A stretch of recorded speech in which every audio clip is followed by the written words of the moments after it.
Las 9:05 de la mañana, las 8:05 en Canarias. Yolanda Díaz, vicepresidenta segunda del Gobierno y ministra de Trabajo. ¿Qué tal? Buenos días. Bien, muy bien. Buenos días. Acabamos de... ¿Cómo está lo primero? Bien, bien. Gracias. Bueno, recuerden que comparecí en el Congreso o en el Senado, no sé dónde fue, hace muchos meses, y les dije que probablemente llegaríamos a ser la España de los 22 millones de ocupados, de personas que trabajan en España, y hoy este dato es así. Creo que es una noticia muy positiva para nuestro país, no solo los 22 millones de personas que están trabajando, sino prácticamente todos los datos de esta EPA. Los datos de creación de empleo, más de 500.000 personas de empleos nuevos que tenemos, 10,3 millones de mujeres ocupadas en España. La temporalidad, recuerden ustedes antes de la reforma laboral que era una maldición divina, el número de horas extras que se formulan, la población activa. Vamos camino de los 25 millones, nunca hablamos, permítame que señale este dato, pero nunca hablamos de la población activa y vamos camino de los 25 millones, 24,8.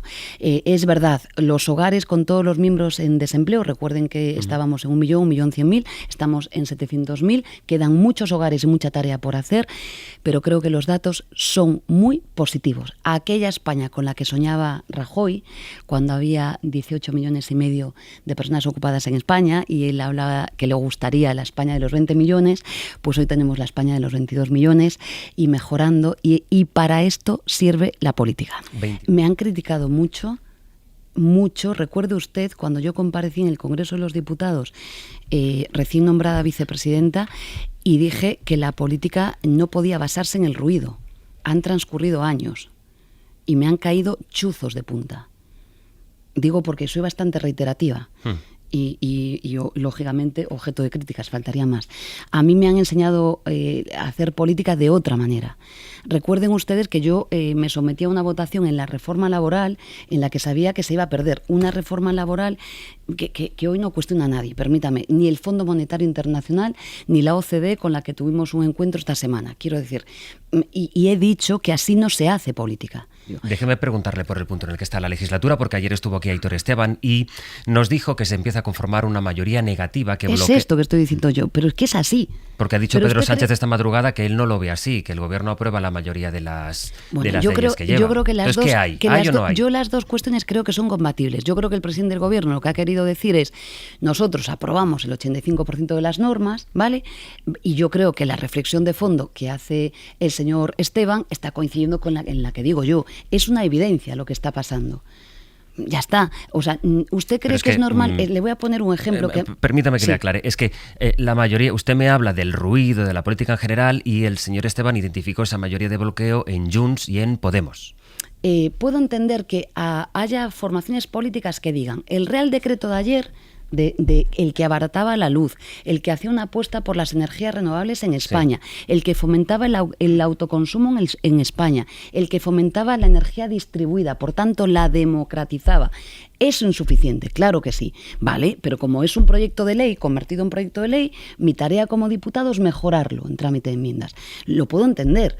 Pero le pongo el ejemplo de la reforma laboral porque la decisión fue tumbarla. Y no voy a decir el nombre del político, pero yo entré en ese debate acompañada de ese político y me dijo: Yolanda, es el primer caso que conozco en el que, sin tener nada, van a la derrota política. Llevamos así desde la reforma laboral. ¿Usted cree que votar en contra de la revalorización de las pensiones en nuestro país, 10 millones de pensionistas, 11 millones y medio de pensiones públicas, votar en contra, golpear a los ciudadanos pensando que se le hace daño al gobierno, es una manera de hacer política? ¿Eso es una mayoría destructiva o no? Yo creo que sí. Pero el caso es, ¿y es posible, si estas son las condiciones, es viable continuar una legislatura, sostener una legislatura en la que no han incumplido el mandato constitucional de presentar un proyecto de presupuestos? Yo, mi opinión, la han conocido también muy polémica, por cierto, y la de Sumar. Nosotros creemos que, no, primero, por mandato constitucional. Segundo, por obligación política. El Gobierno de España, nuestra opinión modesta, lo hemos dicho por activa y por pasiva, es la de presentar los presupuestos generales del Estado. Y la ciudadanía tiene que conocer cuál es la propuesta de inversión pública, de diseño de políticas públicas presupuestariamente de España.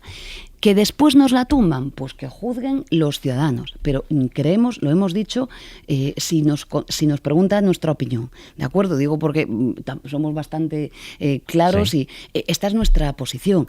¿Es posible gobernar? Claro que sí. Fíjese, yo el lunes voy a presentar una norma que el profesor Lasagne seguro que le va a apasionar y a ustedes, los profesionales todos, bueno, que es como la reforma laboral del mundo de la cultura, ¿no? Regula la relación laboral especial, que es del año 85, que les afecta a todos ustedes, con el uso de la inteligencia artificial, con un montón de materias que tienen que ver con este mundo. Lo vamos a sacar adelante. Vamos a sacar adelante el estatuto del becario. Espero que saquemos adelante los permisos. Vamos a revalorizar más el salario cuando volvamos de septiembre. Claro que, y además le digo, piensen ustedes, y lo digo con absoluto conocimiento de causa, ¿qué sucedería si en este momento el señor Abascal fuera vicepresidente del Gobierno y el señor Feijóo presidente? Pero, se lo digo honestamente.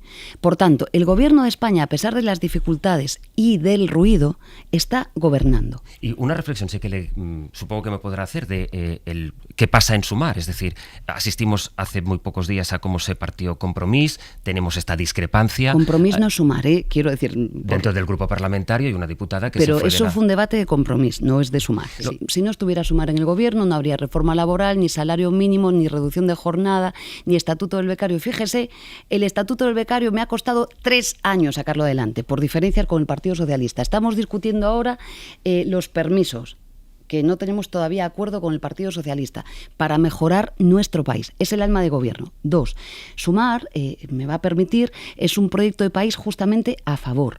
Y Sumar, con todo el cariño, ha hecho posible el 23 de julio, se lo he dicho muchas veces y estoy convencida de ello, que hoy en España seamos el único gobierno de coalición progresista que está cambiando la vida de la gente, que da esperanza hoy, no solo en Europa, sino en el mundo, a la ciudadanía.